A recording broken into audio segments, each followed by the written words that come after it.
യേശുവിൽ ഏറ്റവും അനുഗ്രഹീതരായ പ്രിയപ്പെട്ടവരെ, ഈ ദിവസം ദൈവത്തിൻ്റെ വചനം കേൾക്കുവാൻ പ്രാർത്ഥനയോടെ കേൾക്കുന്ന ഓരോ വ്യക്തികളെയും കുടുംബങ്ങളെയും ഓർത്ത് പ്രാർത്ഥിക്കുന്നു. സന്തോഷമായിട്ടായിരിക്കാനും ആരോഗ്യത്തോടെ ആയിരിക്കാനും എല്ലാവർക്കും ദൈവത്തിൻ്റെ എല്ലാ ഭാഗ്യവും അനുഗ്രഹവും ദൈവം തരട്ടെ.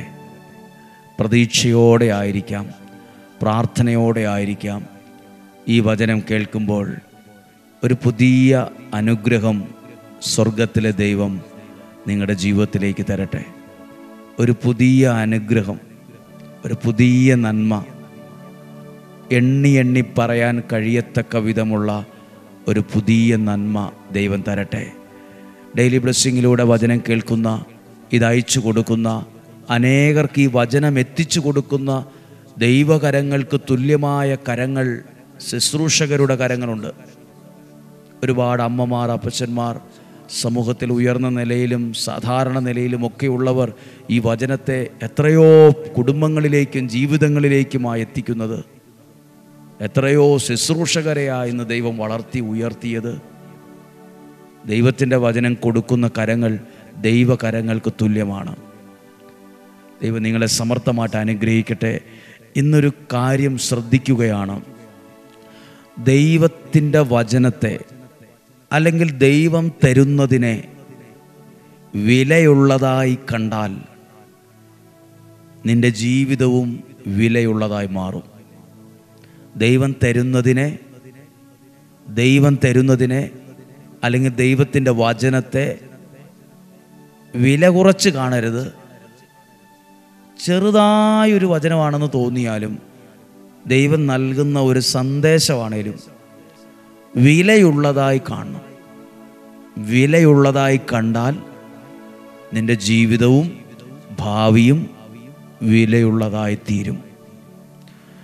ബൈബിളിൽ ഒരു ഭാഗം എടുക്കുകയാണ്. ഉൽപ്പത്തി പുസ്തകം 37-ാം അധ്യായം 5, 6, 7 വാക്യങ്ങളാണ്.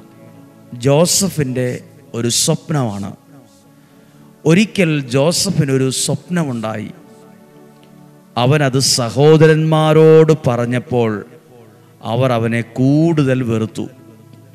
6-ാമത്തെ വാക്യം, സ്വപ്നം ഇതാണ്. അവൻ അവരോട് പറഞ്ഞു, എനിക്കുണ്ടായ സ്വപ്നം കേൾക്കുക. നമ്മൾ പാടത്ത് കറ്റ കെട്ടിക്കൊണ്ടിരിക്കുവായിരുന്നു. അപ്പോഴിതാ എൻ്റെ കറ്റ എഴുന്നേറ്റു നിന്നു. നിങ്ങളുടെ കറ്റകളെല്ലാം ചുറ്റും വന്ന് എൻ്റെ കറ്റയെ താണു വണങ്ങി. ശ്രദ്ധിച്ചാൽ നമ്മൾ വില കൊടുക്കുമോ ഇതിന്?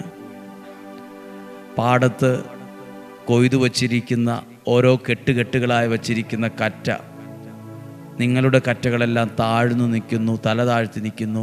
ഞാൻ കൊയ്ത കറ്റകൾ ഉയർന്നു നേരെ നിൽക്കുന്നു, തല ഉയർത്തി നിൽക്കുന്നു. നമ്മളാണെങ്കിൽ പറയും, എന്തോ ഒരു പൊട്ട സ്വപ്നം ഞാൻ കണ്ടു എന്നേ പറയുള്ളൂ. ദൈവം നിനക്ക് തരുന്നത് സ്വപ്നമാകട്ടെ. ഒരാൾ നിന്നോട് നോക്കി പറയുമായിരിക്കട്ടെ, നീ അനുഗ്രഹിക്കപ്പെടും എന്നായിരിക്കട്ടെ. അല്ലെങ്കിൽ ഒരാൾ നമ്മളോട് പറയാം, നിനക്ക് നല്ലൊരു ഭാവിയുണ്ട്. ദൈവത്തിൽ നിന്ന് കേൾക്കുന്നത്, ദൈവം നൽകുന്നത് ചെറുതായിട്ടൊക്കെ നമുക്ക് തോന്നും. പിന്നെ കറ്റ, നെല്ല്, പാടം, പണിയെടുക്കുന്നത്, ഇതൊക്കെയാണ് സ്വപ്നം. അങ്ങനെയല്ല. ആ സ്വപ്നത്തെ സീരിയസ് ആയിട്ടാണ്, ഗൗരവത്തോടെയാണ് ജോസഫ് എടുത്തത്.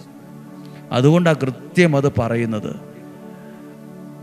ചെറിയ സ്വപ്നമാണേ പോലും ദൈവമാണോ നിനക്ക് തന്നത്, അതിനെ വിലയോടെ എടുത്താൽ ജോസഫിൻ്റെ ജീവിതം അനേകരുടെ മുമ്പിൽ വലിയൊരു സ്ഥാനത്തെത്തി നിന്ന ഒരാളാണ്. ഭൗതികമായും ദൈവത്താൽ ശക്തമായി അനുഗ്രഹിക്കപ്പെട്ട ആളാണ് ജോസഫ്. ഇദ്ദേഹം വീണ്ടും ഒരു സ്വപ്നം കണ്ടു. നമ്മുടെ ദൃഷ്ടിയിൽ ഇതൊക്കെ ഒരു സാധാരണ പൊട്ട സ്വപ്നമാണ്, നമ്മളൊന്നും വില കൊടുക്കത്തില്ല. 9-ാമത്തെ വാക്യം, വേറൊരു സ്വപ്നം കണ്ട്, സൂര്യനും ചന്ദ്രനും 11 നക്ഷത്രങ്ങളും എന്നെ താണു വണങ്ങി.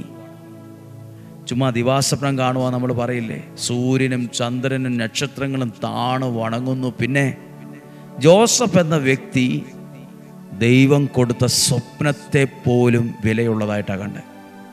ദൈവം കൊടുത്ത സ്വപ്നം, നമ്മളാണെ പോലും പറയില്ല എന്തോ ഒരു സ്വപ്നം കണ്ടു. നമ്മൾ ഒരു ദിവസം കഴിഞ്ഞ് 1-2 പേരോട് പറഞ്ഞ് മറന്നുകളയും സ്വപ്നത്തെ. ദൈവം തരുന്ന സ്വപ്നത്തെ പോലും ഗൗരവമായി കണ്ട ജോസഫിൻ്റെ ജീവിതം എത്രയോ ഗൗരവമുള്ളതായി മാറി, എത്രയോ വിലയുള്ളതായി മാറി. പ്രിയരെ, ദൈവത്തിൻ്റെ വചനം നിങ്ങൾ കേൾക്കുമ്പോൾ ആ ദൈവം നിങ്ങൾക്ക് നൽകുന്നതാണ്. ദൈവം നമുക്ക് നൽകുന്നത് ഇന്ന് സ്വപ്നമായിട്ട് മാത്രമല്ല, ദൈവത്തിൻ്റെ വചനം മനസ്സിലാകുന്ന വിധത്തിൽ എൻ്റെ കൈകളിലെത്തുവാണ്. അപ്പോൾ അതിനെ വിലയോടെ അതിനെ കാണുന്നവരുണ്ട്, അത് പ്രാർത്ഥിച്ചൊരുങ്ങി കേൾക്കുന്നവരുണ്ട്, ദിവസവും പല പ്രാവശ്യം കേൾക്കുന്നവരുണ്ട്. ഓണാക്കി വെച്ച് എതിലേലും പോകുന്നവരെ കുറിച്ചല്ല. ആ 5 മിനിറ്റ്, ആ 10 മിനിറ്റ് ദൈവത്തിൻ്റെ വചനം കേട്ട് അത് എഴുതിയെടുക്കുന്നവരുണ്ട്, ആ വചനത്തിലൂടെ പ്രാർത്ഥിക്കുന്നവരുണ്ട്. ഈ വചനം ഗൗരവമായി പലരോടും പറയുന്നവരുണ്ട്. നമ്മൾ ഇന്ന് കേട്ട വചനം ഇന്നതല്ലേ, നമ്മൾ കേട്ട ഇന്ന വചനമല്ലേ എന്ന് പറയുന്നവരും അത് പഠിക്കുന്നവരും ചിന്തിക്കുന്നവരുമുണ്ട്. ഞാൻ നിങ്ങളോട് പറഞ്ഞത്, ദൈവം കൊടുത്ത സ്വപ്നത്തെ ചുമ്മാ ഒരു പൊട്ട സ്വപ്നം, ഒരു പാഴായ സ്വപ്നം, എന്തോ ഒരു സ്വപ്നം കണ്ടു, എനിക്ക് പേടി തോന്നി, നമ്മൾ പറയില്ലേ സ്വപ്നം കണ്ടേച്ച്. എന്തൊക്കെയോ ദൈവം നമ്മളോട് സംസാരിക്കുന്നതാ. ദൈവം നമുക്ക് നൽകുന്നതിനെ വിലയുള്ളതായിട്ടാണോ കാണുന്നത്? നിന്റെ ജീവിതവും ഭാവിയും അധ്വാനവും ഒക്കെ വിലയുള്ളതായി മാറും. നോക്കിക്കോ, ദൈവത്തിൻ്റെ വചനം വിലയോടെ ഞാൻ കണ്ടതാണ് എനിക്ക് നിങ്ങളുടെ മുമ്പിൽ നിൽക്കാൻ ഭാഗ്യമുണ്ടായത്. ദൈവത്തിൻ്റെ വചനം വായിച്ചപ്പോൾ, ആ വചനത്തെ ചിന്തിച്ചപ്പോൾ പലരും കളിയാക്കിയിട്ടുണ്ട്. കരിസ്മാറ്റിക്കുകാരൻ, പ്രാർത്ഥനക്കാരൻ, നിനക്ക് ഇത് മാത്രമേ പണിയുള്ളൂ, ഇത് വായിച്ചാൽ നീ എങ്ങനെ രക്ഷപ്പെടുന്നത്, നീ ആ പുസ്തകം വായിക്കുക, കുറേ പഠിക്കുക, കുറേ വല്ല ബിരുദാനന്തര ബിരുദമൊക്കെ എടുത്ത് പഠിക്കുക.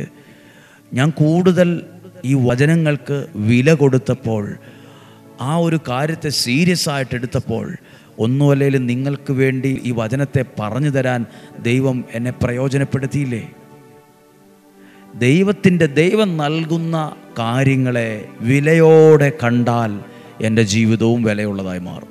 നിങ്ങളുടെ കുടുംബമായിരുന്നാണ് വചനം കേൾക്കുന്നത്, നിങ്ങളുടെ കുടുംബത്തിൻ്റെ ആ വില വർദ്ധിക്കും. നിങ്ങളുടെ കുടുംബത്തിൽ ദൈവം തരുന്ന അനുഗ്രഹത്തിൻ്റെ അളവ് വർദ്ധിച്ചിരിക്കും. കാരണം നിങ്ങൾ കുടുംബമായി ഒരുപക്ഷെ എല്ലാവരും കൂടെ കൂടിയിരുന്ന്, അല്ലെ സുഹൃത്തുക്കൾ കൂടിയിരുന്ന്, ഹോസ്റ്റലിൽ കൂടിയിരുന്ന്, ഹോസ്പിറ്റലിൽ നേഴ്സായിരിക്കാം, ആരുമാകട്ടെ, നിങ്ങൾ പഠിക്കുന്ന ഒരാളാകാം, ഒരു കുഞ്ഞാകാം, നിങ്ങൾ ഒരുമിച്ചിരുന്ന് വചനം കേൾക്കുമ്പോൾ നിങ്ങളിലൂടെ ദൈവത്തിൻ്റെ അനുഗ്രഹം നിങ്ങളിൽ വർദ്ധിക്കുവാണ് ചെയ്യുന്നത്. ഇന്ന് പ്രത്യേകം പ്രാർത്ഥിക്കുവാണ്. ദൈവം നൽകുന്ന വചനം, ദൈവം നൽകുന്ന ഒരു സന്ദേശം, ദൈവം നൽകുന്ന ഒരു പ്രചോദനം, മനസ്സിൽ കിട്ടുന്ന ഒരു പ്രചോദനം, അതിനെ വിലയോടെ കണ്ടോണം. ജോസഫ് ഒരു സ്വപ്നം കണ്ടത്, ഒരു പൊട്ട സ്വപ്നമാണെന്ന് പറഞ്ഞ് കളഞ്ഞില്ലല്ലോ. എന്ത് സ്വപ്നം അങ്ങനൊന്നും പറഞ്ഞില്ല, അതിന് വിലയുള്ളതായി കണ്ടു. ഇപ്പോൾ നിങ്ങൾ കേൾക്കുന്ന ഈ വചനം, പിന്നെ എന്ത് വചനം? പിന്നെ ഇത് കേട്ടിട്ടാണോ കാര്യമുള്ളത്? പിന്നെ പുള്ളി എന്ത് പഠിച്ചിട്ടാണ് പറയുന്നത്? പുള്ളിക്ക് പ്രസംഗിക്കാൻ എന്നാ യോഗ്യതയുള്ളത്? പുള്ളിയുടെ വീടും ചുറ്റുപാടും ഒക്കെ ഞങ്ങൾക്ക് എല്ലാവർക്കും അറിയാം. എന്നെക്കുറിച്ചല്ല ഞാൻ പ്രസംഗിക്കുന്നത്, ദൈവത്തെക്കുറിച്ചാണ്, ദൈവവചനത്തെക്കുറിച്ചാണ്. ദൈവവചനം പറയുവാൻ ദൈവം എന്നെ നിയോഗിച്ചതാണ്. ആ വചനം വിലയോടെ എടുക്കാൻ എനിക്കും നിങ്ങൾക്കും കഴിയട്ടെ.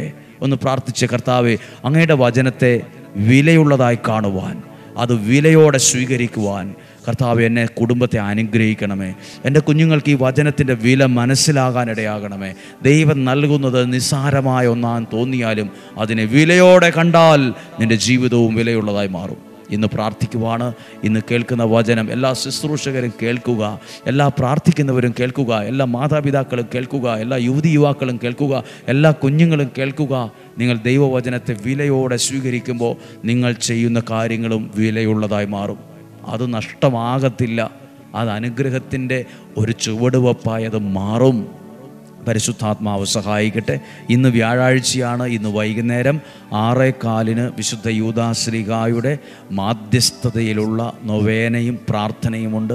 ഒരുപാട് പേർക്ക് അനുഗ്രഹമാകുന്നൊരു ശുശ്രൂഷയായി അത് മാറുന്നുണ്ട്. അനുഗ്രഹ റിട്രീറ്റ് സെൻ്റർ യൂട്യൂബ് ചാനലിൽ നിങ്ങൾക്ക് കുടുംബങ്ങളിലായിരുന്ന് നൊവേനയിൽ പങ്കെടുത്ത് പ്രാർത്ഥിക്കാം. 10 മിനിറ്റ് സമയമുള്ളൂ. നമ്മുടെ അസാധ്യ കാര്യങ്ങൾ സാധിച്ചു കിട്ടുന്നൊരു മാധ്യസ്ഥം നമുക്ക് നമ്മുടെ കുടുംബത്തിനും ലഭിക്കട്ടെ. പ്രാർത്ഥിക്കുക, ഒരുങ്ങുക, മറക്കാതിരിക്കുക. നമുക്ക് ഈശോയുടെ നല്ല ആശീർവാദം കേട്ട വചനത്തിലൂടെ സ്വീകരിക്കാം. നമ്മുടെ കർത്താവ് ഈശോ മിശിഹായുടെ കൃപയും പിതാവായ ദൈവത്തിൻ്റെ സ്നേഹവും പരിശുദ്ധാത്മാവിൻ്റെ സഹവാസവും നിങ്ങളോടുകൂടെ ഉണ്ടായിരിക്കട്ടെ. ജോസഫ് ഒരു സ്വപ്നമാകേണ്ടത്. എന്ത് സ്വപ്നം? പൊട്ട സ്വപ്നം ഇതൊന്നും പറഞ്ഞില്ല. ദൈവം നൽകിയത് സ്വപ്നമാകട്ടെ, ദൈവം നൽകിയതൊരു വചനമാകട്ടെ, ദൈവം നൽകിയതൊരു മെസ്സേജ് ആകട്ടെ, ഒരു പ്രചോദനമാകട്ടെ. അതിനെ വിലയോടെ എടുത്താൽ, അതിനെ സീരിയസ് ആയിട്ട് എടുത്താൽ എൻ്റെ ജീവിതവും വിലയുള്ളതായി മാറും. കർത്താവേ, അങ്ങയുടെ ഈ വചനത്തെ ലക്ഷക്കണക്കിന് വ്യക്തികളും കുടുംബങ്ങളും ആ വിലയുള്ളതായി എടുക്കുന്നത്. ഇത് അയച്ചു കൊടുക്കുന്ന ശുശ്രൂഷകർ സമയം എന്തേലും ആട്ടെ എന്നോർത്തല്ല, വിലയോടെ ഇത് അയച്ചു കൊടുക്കുന്നവരുണ്ട്. സീരിയസ് ആയി ഇതിനെ കണ്ട് ഈ വചനത്തെ കുടുംബങ്ങൾ, നാട്ടുകാർ, പ്രദേശവാസികൾ എല്ലാവർക്കും അയച്ചു കൊടുക്കുന്നവരുണ്ട്. 100, 500, 1000, 2000 പേർക്ക് അയച്ചു കൊടുക്കുന്നവരുണ്ട്. 50 പേർക്ക് ഒരാൾക്ക് അയച്ചു കൊടുക്കുന്നവരുണ്ട്. അവരെല്ലാം അങ്ങ് സമർത്ഥമായിട്ട് അനുഗ്രഹിക്കണമേ. കർത്താവെ, അങ്ങയുടെ നാമത്തിൽ അനുഗ്രഹിച്ച് പ്രാർത്ഥിക്കുക. രോഗങ്ങളിൽ നിന്നും, അപകടങ്ങളിൽ നിന്നും, ദുർമരണത്തിൽ നിന്നും, മൂപ്പെത്താത്ത മരണത്തിൽ നിന്നും ഞങ്ങളെ കാത്തു പരിപാലിക്കണമേ. ദീർഘായുസ്സും ആരോഗ്യവും പകർച്ചവ്യാധികളിൽ നിന്നും, പ്രകൃതി ദുരന്തങ്ങളിൽ നിന്ന് ഞങ്ങളെ കാത്തുകൊള്ളണമേ. ഞങ്ങളുടെ കുടുംബത്തെ ഒന്നായി സൂക്ഷിക്കണമേ. എല്ലാ അനർത്ഥങ്ങളിൽ നിന്ന് കാത്തുകൊള്ളണമേ. ദീർഘായുസ്സും ആരോഗ്യവും സന്തോഷവും സമാധാനവും ഐശ്വര്യവും തരണമേ. ചെയ്യുന്ന കാര്യങ്ങളിൽ വിജയം നൽകണമേ. ദൈവം ഞങ്ങളുടെ കൂടെയുള്ള അനുഭവം ഞങ്ങൾക്ക് തരണമേ. ഒരു ശക്തിയാൽ ഞങ്ങൾ നയിക്കപ്പെടുന്ന അനുഭവം തരണമേ.